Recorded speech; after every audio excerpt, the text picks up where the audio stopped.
രാജീവ് ചന്ദ്രശേഖർ അദ്ദേഹം ജലവകുപ്പും കൂടിയാണ്. അദ്ദേഹത്തിന് 2 വകുപ്പുണ്ട്. ഈ കേന്ദ്ര ഗവൺമെൻറ് കീഴിലുള്ള ഈ ജലവകുപ്പ് മന്ത്രി 4 വർഷമായി മന്ത്രിയായിട്ട് ഇത് നശിക്കാൻ തുടങ്ങി 3 വർഷമായി. എന്നിട്ട് അദ്ദേഹത്തിന് ഒരു ദിവസം പോലും ഒന്നും കാണാൻ കണ്ടില്ല. ഇപ്പോൾ സ്ഥാനാർത്ഥി പോയത് കൊണ്ടൊരു ലോക്സഭ മണ്ഡലത്തിൽ സ്ഥാനാർത്ഥി ആയപ്പോൾ ഇവിടെ കുറേ പേർ കൊണ്ടുവന്നു. പിന്നെ നമ്മുടെ സ്ഥലം എം എൽ എ 8 വർഷമാകുന്നു ആൻസറൻ അദ്ദേഹം വന്നിട്ട് ഈ പരത്തിയൂർ മേഖലയിൽ എന്തെങ്കിലും ഒരു 10 രൂപ അന്ന് അധികം ഇത്തിരി ചെയ്തിട്ടുണ്ടെങ്കിൽ ഇന്ന് ഇത്രയും ദോഷം ഉണ്ടാവില്ല ഇവിടെ.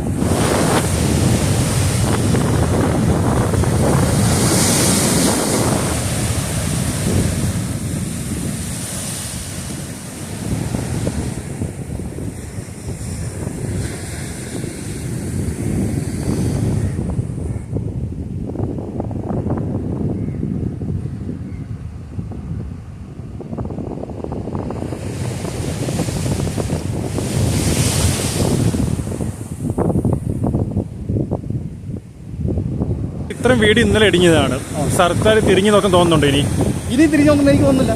കാരണം 8 വർഷത്തിനുണ്ട് തിരിഞ്ഞു നോക്കാത്ത സർക്കാർ തിരിഞ്ഞ് എങ്ങനെ തോന്നി? ചിലപ്പോൾ ഇലക്ഷൻ സമയമാണ്. ഒന്നും ചെയ്യാൻ പറ്റില്ല. ഇലക്ഷൻ ടൈമിൽ ഒന്നും പ്രഖ്യാപിക്കാൻ പറ്റില്ല. കാരണം ഇലക്ഷൻ പ്രഖ്യാപിച്ചു കഴിഞ്ഞാൽ ഒരു വികസനം ചെയ്യാൻ പറ്റില്ല. അത് നിയമമാണല്ലോ.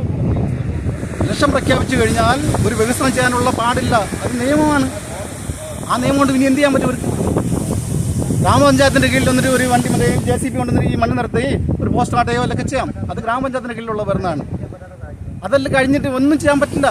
അതിപ്പോൾ MP തരൂർ അദ്ദേഹത്തിനാണ് ഒന്നും ചെയ്യാൻ പറ്റില്ല. കാരണം അദ്ദേഹം ചെയ്തു, അദ്ദേഹത്തിന് കഴിവുണ്ട് ചെയ്തു. കഴിഞ്ഞ വർഷം എന്നിട്ട് അങ്ങേ വർഷം, അതായത് ഇത് 3.5 വർഷം കൊണ്ട് നശിച്ചു പോവുകയാണ്.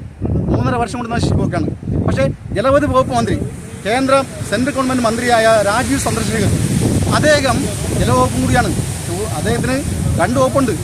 IT-യും ജലവകുപ്പും. ജലമെന്ന് പറഞ്ഞാൽ കടൽ. ഈ കടലും കായലൊക്കെ എല്ലാം അവരുടെ കീഴിലാണ്. അത് കേന്ദ്ര ഗവൺമെൻറ് കീഴിലാണ്. ഈ കേന്ദ്ര ഗവൺമെൻറ് കീഴിലുള്ള ഈ ജലവകുപ്പ് മന്ത്രി 4 വർഷമായി മന്ത്രിയായിട്ട് ഇത് നശിക്കാൻ തുടങ്ങി 3 വർഷമായി. എന്നിട്ട് അദ്ദേഹത്തിന് ഒരു ദിവസം പോലും ഒന്നും കാണാൻ കണ്ടില്ല. ഇപ്പോൾ സ്ഥാനാർത്ഥി പോയത് കൊണ്ടൊരു ലോക്സഭ മണ്ഡലത്തിൽ സ്ഥാനാർത്ഥി ആയപ്പോൾ ഇവിടെ കുറേ പേർ കൊണ്ടുവന്നു. പിന്നെ നമ്മുടെ സ്ഥലം എം എൽ എ 8 വർഷമാകുന്നു ആൻസറൻ അദ്ദേഹം വന്നിട്ട് ഈ പരത്തിയൂർ മേഖലയിൽ എന്തെങ്കിലും ഒരു 10 രൂപ അന്ന് അധികം ഇത്തിരി ചെയ്തിട്ടുണ്ടെങ്കിൽ ഇന്ന് ഇത്രയും ദോഷം ഉണ്ടാവില്ല ഇവിടെ. കേരള സർക്കാരും കേന്ദ്ര സർക്കാരും നിങ്ങളോട് ഒന്നും ചെയ്തിട്ടില്ലെന്നാണ് പറയുന്നത്. തീർച്ചയായിട്ടും. കാരണം വെച്ചാൽ ഒരു തുറമുഖമാണ് ആവശ്യപ്പെട്ടത്. തുറമുഖത്തിന് 347 കോടി രൂപ വേണം. തുറമുഖത്തിൻ്റെ പദ്ധതി ക്ലിയർ ആണെങ്കിൽ ഈ 347 കോടി രൂപ കേന്ദ്രം പറഞ്ഞിട്ടുള്ള 220 കോടി ഞങ്ങൾ തരാം. 120 കോടി നിങ്ങൾ ചെയ്യണം. എന്നിട്ട് 7 വർഷം കൊണ്ട് ബഡ്ജറ്റ് അവതരിപ്പിച്ചാലും അതിപ്പോൾ ധനകാര്യമന്ത്രി ഇന്ന് ഈ ബഡ്ജറ്റ് അവതരിപ്പിക്കുമ്പോൾ 5 കോടി രൂപ 5 കോടി കൊണ്ട് എന്ത് ചെയ്യാൻ പറ്റും? 5 കോടി കൊണ്ട് എന്ത് ചെയ്യാൻ പറ്റും? ഇത് ഇന്നലെ ഉച്ചയ്ക്ക് നടന്ന സംഭവമാണ്. ഏതെങ്കിലും രാഷ്ട്രീയക്കാരോ രാഷ്ട്രീയ പ്രതിനിധികളോ കണ്ടായിരുന്നു? ഇവിടെ വരുന്നുണ്ട് മെമ്പർമാർ വരുന്നുണ്ട്. പിന്നെ ഇന്ന് ഞാൻ വെസ്റ്ററീസിന്റെ ഞങ്ങളുടെ പൊടിയിലും മത്സ്യബന്ധന്റെ വെസ്റ്ററീസ് ഓഫീസർ വന്നു കുറെ പറഞ്ഞു. അല്ല, ഈ തിരുവനന്തപുരം 3 സ്ഥാനാർത്ഥികളുണ്ട്. ഈ സ്ഥാനാർത്ഥികളാണെങ്കിൽ വന്നായിരുന്നു താനെ? ഇല്ല, ഇപ്പോൾ അതായത് സ്ഥാനാർത്ഥികൾ ഇന്ന് ആരെയും വന്നായിരുന്നു താനെ? ഇന്ന് ആരും വന്നിട്ടില്ല. അപ്പോൾ നിങ്ങൾ തെരഞ്ഞെടുപ്പ് ബഹിഷ്കരണം എന്തെങ്കിലും തീരുമാനിച്ചിട്ടുണ്ടോ? അത് ഇടവക തീരുമാനിച്ചിട്ടുണ്ട്. 2 ഇടവക തീരുമാനിച്ചിട്ടുണ്ട്. അത് ഞാൻ പറയുന്നതല്ല. ഞാൻ പറഞ്ഞത് ഈ ബഹിഷ്കരണമൊന്നുമല്ല. ആരാണ് തെറ്റ് ചെയ്യുന്നു, ആരാണ് എന്നുള്ള എതിർക്കേണ്ടത്. ഈ ഇത്രയും നശിച്ചിട്ടും ആരാണ് ഇവിടെ ഒന്നും ചെയ്യാത്തവർ അവരെ എതിർക്കുക. അല്ലാതെ വോട്ട് ചെയ്യാൻ പോകരുത്. വോട്ട് ചെയ്യണം. നിങ്ങൾ ഇവിടെ എത്ര വർഷം കൊണ്ട് ആര് ഭരിക്കുന്നു, ഈ തീരം നശിച്ചു പോകുന്ന എത്ര വർഷം കൊണ്ടാണ്, അതിന് എതിരായിട്ട് വോട്ട് ചെയ്യണം. അങ്ങനെ കേരളം ഭരിക്കുന്നത് CPM പാർട്ടിയും ഇവിടുത്തെ MP കോൺഗ്രസുമാണ്, കേന്ദ്രം ഭരിക്കുന്ന BJP ആണ്. ഇപ്പോൾ 3 പാർട്ടിക്കാരുണ്ട് ഇവിടെ. ഇപ്പോൾ വേറെ ആർക്കാ വോട്ട് ചെയ്യാൻ തീരുമാനം? ഞാൻ വോട്ട് ചെയ്യണമെന്ന് ഇത് ഈ 3 നിങ്ങൾ പറഞ്ഞ 3 പേരുണ്ട്. കേന്ദ്രം ഭരിക്കുന്നത് BJP, ഇവിടുത്തെ MP ഭരിക്കുന്നത് ഇടതുപക്ഷമാണ്. ഇവിടുത്തെ MP കോൺഗ്രസാണ്. MP വന്നിട്ട് MPയുടെ കഴിവിന്റെ ആയിരിക്കും. അതായത് MP വന്ന് കഴിഞ്ഞ വർഷം 1 കോടി രൂപ എടുത്തിട്ട് 50 ലക്ഷം കൊല്ലം കൊണ്ട് കൊടുത്തു. കഴിഞ്ഞ 2 വർഷം കല്ലടിക്കാണ്. പർച്ചേന് കൊടുത്ത് 50 ലക്ഷം. എന്നിട്ട് അദ്ദേഹത്തിന് ചെയ്യുന്നുണ്ട്. അദ്ദേഹത്തിന് കഴിവിൻ്റെ ചെയ്യുന്നുണ്ട്. പക്ഷേ ഞാൻ പറഞ്ഞു വന്നത് കേന്ദ്രത്തിൽ ഇപ്പം മത്സരിക്കുന്ന കേന്ദ്രമന്ത്രിയായ രാജീവ് ചന്ദ്രശേഖർ ഇപ്പം തിരുവനന്തപുരം ലോക്സഭാ മണ്ഡലത്തിൽ മത്സരിക്കുന്ന അദ്ദേഹം എന്തുകൊണ്ടാണ് ഇലക്ഷൻ പ്രഖ്യാപിക്കുന്നതിന് മുമ്പ് സ്ഥാനാർത്ഥി ആയതിനു ശേഷം ഇവിടെ വന്നു?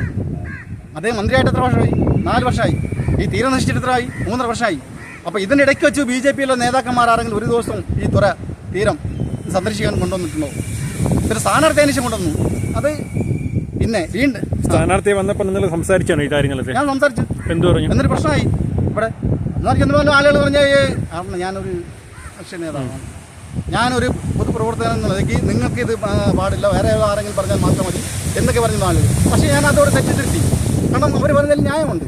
കാരണം എന്നെപ്പോലുള്ള ഒരാൾ ഇതിന് വേണ്ടി ഈ സ്ഥാനാർത്ഥി ഇടുമ്പോൾ സംസാരിക്കാൻ പാടില്ല എന്നുള്ളത് ചിന്ത പിന്നെ തോന്നി അവിടെ. പക്ഷെ ഞാനിപ്പോൾ നിങ്ങൾ ചോദിക്കുന്നതിന് ആൻസറാണ് ഞാൻ തന്നത്.